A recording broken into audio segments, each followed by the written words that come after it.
খুতু বুড়ি দুধু খায়।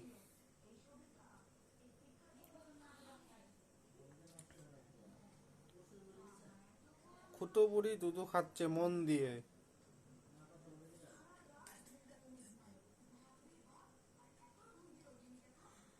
এই বাবা, লক্ষ্মী মেয়ের মতো খাচ্ছে। দারুণ সিন।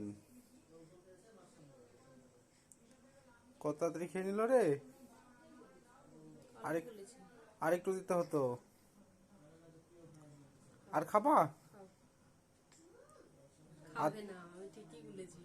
ও, মাপ ঠিক আছে। একটু থামলো, ব্রেক নিল। হ্যাঁ, খাও, আরাম করে খাও। আজকের মতন ভিডিও এখানেই কমপ্লিট। আপনারা লাইক করুন, সাবস্ক্রাইব করুন, শেয়ার করবেন না।